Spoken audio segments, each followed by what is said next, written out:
여러분 안녕하십니까? 새누리TV의 강요엘입니다. 지난 시간에는 초림 예수에 대해서 말씀드렸고, 이번 시간에는 재림 인자가 오시는 날에 대해서 말씀드리도록 하겠습니다. 마태복음 16장 27절, 인자가 아버지의 영광으로 그 천사들과 함께 오리니 그때에 각 사람의 행한 대로 갚으리라. 아멘. 초림 예수님의 사역은 그를 믿는 자들에게 영혼 구원을 성취하심으로 마치셨습니다. 베드로 1장 8절과 9절 말씀이죠. 그러면 이제 초림 구원을 통해서 어떠한 내용들이 있었고, 또 재림인자를 맞이하려면 어떻게 준비해야 되는데, 오늘 말씀을 통해서 은혜 받도록 하겠습니다. 먼저 1대지, 예수 그리스도께서는 이 땅에 오셔서 왜 사람의 몸보다 영혼을 먼저 구원하셨을까요? 그 이유는 아담의 타락으로 인하여 영혼이 먼저 죽었기 때문입니다. 선악과를 따먹지 말라는 그 말씀에 불순종함으로 인해서 아담은 선악과를 따먹고 죽음이 먼저 온 것이 영혼이고, 그 다음은 육신의 죽음이 왔습니다. 그래서 선악과를 따먹은 아담은 에덴 동산 안에서 선악과를 따먹는 순간 하나님의 영이 그에게서 빠져나갔고, 욕심만 있는 존재로 살다가 에덴 동산 밖에서 930세의 나이로 죽었습니다. 이처럼 타락한 인간의 죽음의 순서는 먼저 영혼의 죽음이 있고, 다음은 육신의 죽음이 있다는 말입니다. 그래서 메시아께서도 이 땅에 오셔서 우리를 구원하시되, 구원의 순서가 먼저 영혼 구원이고 나중은 육신 구원을 이루신다, 그 말입니다. 그래서 예수를 믿고 영혼 구원을 받아서도 육신이 죽는 이유는 아직 육신의 구원을 이루지 않았기 때문입니다. 하면은 육신의 구원은 언제 이루어질까요? 육신의 구원은 재림 아버지께서 오셔서 마지막 말씀을 선포해야 됩니다. 그럼 우리는 아버지가 오시는 날짜를 알 수 있는 방법이 있느냐 없느냐, 성경을 통해서 알아봐야 됩니다. 많은 사람들은 그 날짜를 알 수 없다고 말합니다. 왜?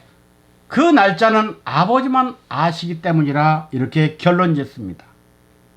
그러면서 우리는 그 날짜를 알 필요성도 없다고 완전 치부해버리죠. 사도행전 1장 7절에 때와 기한은 아버지의 권한에 뒀으니까 너희는 알 바 아니다. 마태 24장 36절에도 그날과 그때는 아무도 모르나니 아들도 모르고 천사도 모르고 아버지만 안다, 그랬습니다. 그러나 우리는 성경에서 아버지께서 오시는 날에 대한 예언의 말씀이 숨겨져 있는 것을 발췌해야 됩니다. 예를 들어서 마태 24장 37절에 인자의 임함은 노아 때와 같다, 그랬습니다. 노아 때, 즉 노아의 사적을 연구하면 알 수 있다는 말입니다. 또 마태복음 24장 32절과 33절에 보면 무화과 나무의 비유를 배우라 했습니다. 무화과 나무를 통해서 인자가 가까이 문 앞에 와 있는 것을 알 수 있다고 했습니다. 그러면 두 번째 대지로 재림 인자가 오시는 시기는 언제일까요? 방금 성경을 통해서 알 수 있는 방법을 제시했습니다. 그래서 먼저 첫 번째 무화과나무 비유를 통해서 풀어봐야 합니다. 마태 24장 32절과 33절에 무화과나무의 비유를 배우라. 그 가지가 연하여지고 잎사귀를 내면 여름이 가까워한 줄 알라. 이와 같이 너희도 이 모든 일을 보거든 인자가 가까이 곧 문 앞에 이른 줄 알라. 그랬습니다. 먼저 무화과나무는 이스라엘 나라를 상징하는 나무입니다. 가지가 연하여지고 잎사귀가 내는 때는 이스라엘이 1948년 5월 14일 독립하는 날을 말합니다. 여름은 원어 해석을 볼 때 종말을 상징합니다. 메시아가 이 세상에 오시는 때. 그래서 여름은 추수, 결실, 끝, 최후라는 의미를 가집니다. 바로 여름은 메시아가 이 땅에 오시는 때로 메시아가 오시면 세상은 종말이라 그 말입니다. 하여 히브리 1장 1절과 2절에 보면 옛적 선지자들로 여러 부분과 여러 모양으로 우리 조상들에게 말씀하라는 심이 이 모든 날 마지막의 아들로 우리에게 말씀하셨다 그랬습니다. 그러니까 성자 예수님이 이 땅에 오셨을 때는 마지막 때입니다.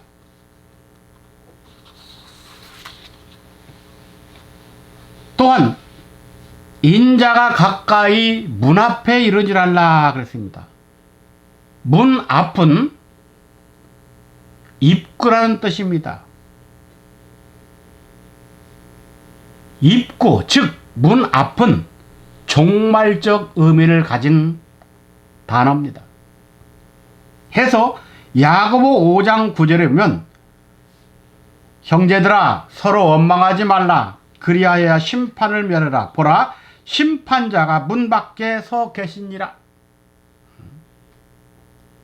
그래서 문 밖은 심판자가 오신 위치를 말한다 그 말. 그래서 종말적 의미를 지닌다 그렇게 말씀드릴 수 있습니다. 두 번째 소지로 1948년 이스라엘의 독립이 있을 때 재림 인자는 이미 이 땅에 와 계셨던 것을 알 수가 있습니다. 왜냐하면 이스라엘이 독립할 때 인자가 문 앞에 서 계실 때라고 성경은 기록했습니다. 계시록 3장 20절 보면 볼지어다 내가 문 밖에 서서 두드리니 그랬죠. 이 말씀은 초림 사건이 아니라 재림 사건입니다. 그러면 1948년 이스라엘 독립 때 무화과나무의 잎과 무화과나무의 가지가 연해진다. 이스라엘 독립 때 인자가 문 앞에 서 있다 그랬습니다. 인자가 와 계시기 때문에 문 앞에 서 있죠. 그럼 이것을 좀 성경적으로 따져보겠습니다.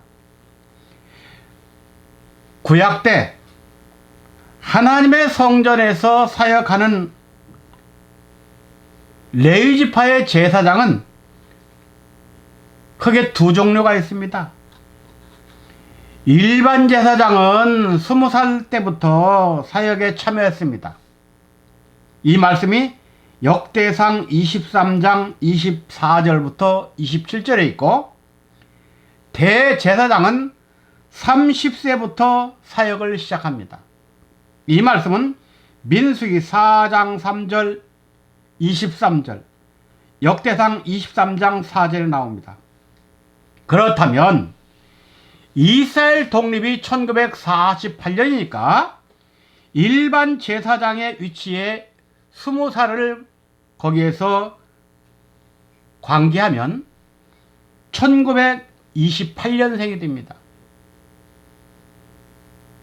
또 다른 하나는 이스라엘 독립 1948년에 30세로 본다면은 1918년생이 됩니다. 이렇게 무화과나무의 비율을 놓고 볼 때 재림 인자는 1918년생이 아니면 1928년생임을 알 수가 있습니다. 초림 예수가 이 땅에 오신 것은 주의 은혜의 해를 전파하기 위해서라고 누가복음 4장 18절과 19절에서는 말합니다. 여기서 주의 은혜의 해란 신년을 말합니다. 이 신년제도는 레위기 25장에 잘 나오는데 매 50년마다 실시됩니다. 그때는 어떤 일이 일어나냐? 땅의 경작이 중지되어야 합니다. 다음은 모든 사람이 자기 고향으로 귀환하게 됩니다. 다음은 빚이 탕감되어야 합니다. 그리고 마지막으로는 이스라엘 자손의 노예로 되어 있는 사람들은 다 해방시켜야 합니다. 이 은혜의 제도는 초림 예수께서 오심으로 인하여 성취됐는데 그 완성은 재림 때 성도의 영육간 구원을 이루어야 그것이 완성이 되는 겁니다. 다음 세 번째 대지로 재림 인자의 사역은 무엇이냐? 한마디로 말해서 우리의 몸을 구원시켜 주는 겁니다. 빌립보 3장 22절, 21절, 22절 보면은 그가 만물을 자기에게 복종케 할 수 있는 자의 역사로 우리의 낮은 몸을 자기 영광의 몸의 형체와 같이 변케 하시리라. 빌립보 3장 21절 말씀입니다. 당신이 변화체의 몸으로 된 것처럼 우리도 변화시켜 주겠다. 그 말입니다. 고린도서 15장 51절은 마지막 말씀으로 변화시켜 주겠다. 그렇게 성경 기록하고 있습니다. 이렇게 우리가 마지막 말씀을 받으면 에녹과 엘리야와 예수처럼 몸도 죽지 않고 하늘로 승천한다는 말입니다. 그러므로 초림 예수를 통해 영혼 구원을 받은 성도들은 이제 육신 구원을 이루기 위해서 반드시 재림 인자를 기다려야 합니다. 히브리 9장 28절에 보면 죄와 상관없이 재림주를 사모하고 바라는 자들에게 두 번째 나타나 주신다고 했습니다. 분명히 말씀드리지만 사모해야 됩니다. 그러면 재림 인자가 이 땅에 오셔서 입으로만 마지막 나팔이니까 변화받아라, 그게 아닙니다. 우리들에게 말씀의 비밀을 대주게 되어 있어요. 어떤 비밀이냐? 계시록을 놓고 말할 때 첫 번째, 계시록 5장 7 인봉된 책을 떼십니다. 하나님께서 감춰놨습니다. 7 인봉으로 뗄 자가 없는데 그때 이 7 인봉으로 떼시는 분이 나온다 그랬습니다. 두 번째는 정말 성도들에게 말씀을 대조하고 그 말씀을 영접하면 이마에 살아계신 하나님의 인을 친다고 계시록 7장에 나옵니다. 그 인받은 자의 수가 14만 4천이라고 숫자까지 말씀했습니다. 세 번째는 계시록 10장에서 작은 책의 비밀을 선포하신다 했습니다. 여기서 작은 책이란 영원한 복음, 이 복음을 영접하면 죽지 않는다는 말입니다. 네 번째로 요한계시록 19장 11절에서는 공의로 마지막 심판하신다 했습니다. 여기에서 공의는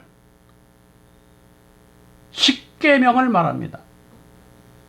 이 십계명을 지키지 않은 사람은 요한계시록 16장에서 7 대접재앙으로 100% 다 그 종말이 좋지 않습니다.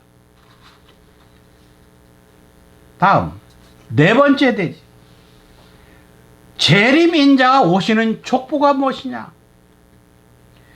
초림 예수가 이 땅에 오실 때 분명히 족보를 통해 오셨죠.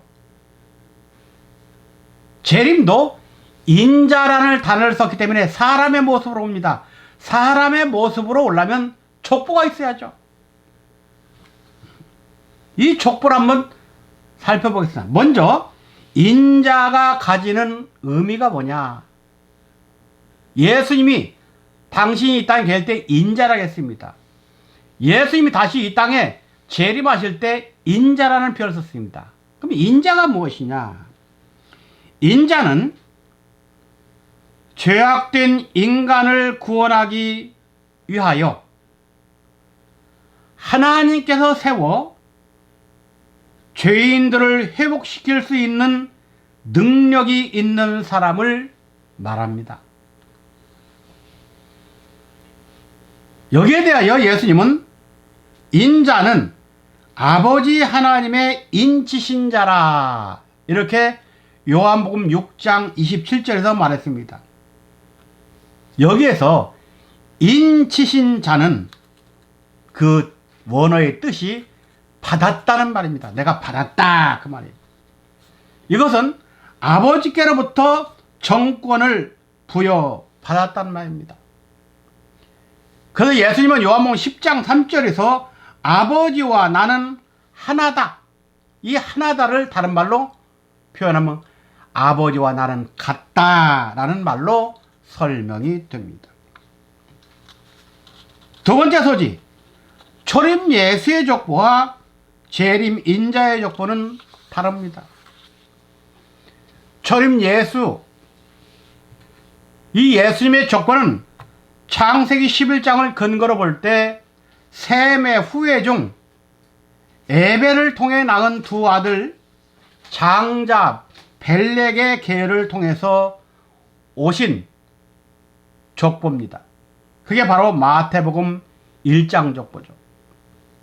그러나 재림 인자의 족보는 창세기 11장 놓고 보면은 셈의 후예 중 셈, 그 다음 아르박삭, 다음 셀라, 다음 에벨, 그 다음 에벨의 장자는 벨렉이고 차자는 역단인데, 재림 인자의 족보는 에벨의 차자 역단 자손을 통해 오십니다.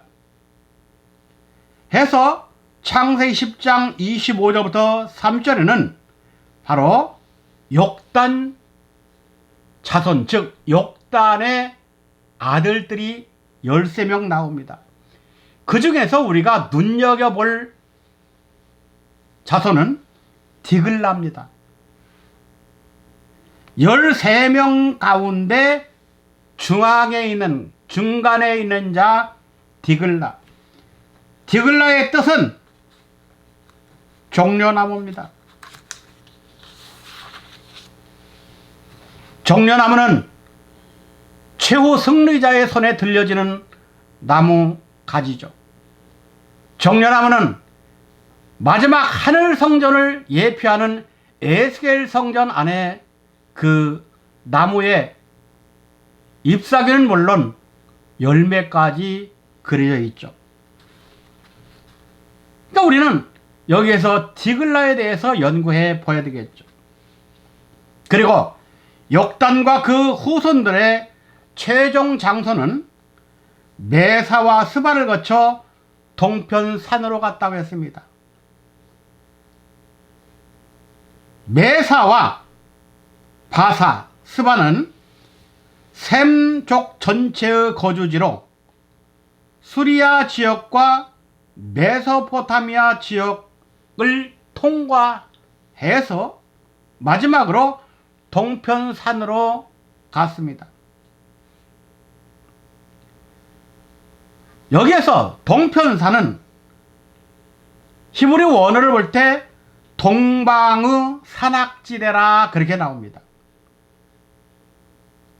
이 동방의 산악지대는 중앙아시아의 타미르 구원을 지나 중국과 키르기스탄 사이에 있는 천산 산맥을 또 지나고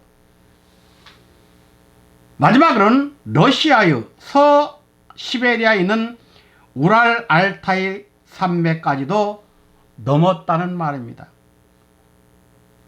그러므로 여기서 동편산을 지났다는 말은 마지막 때 인류 구원을 이루기 위한 그분이 동편산을 지나 동방이라는 곳에 정착했다는 말입니다. 그래서 이사야 46장 11절에서는 내가 동방에서 독수리를 부르며 그랬습니다. 이사야 41장 25절에도 내 이름을 부르는 자를 해돋는 논 곳에서 오게 하겠다고 했습니다.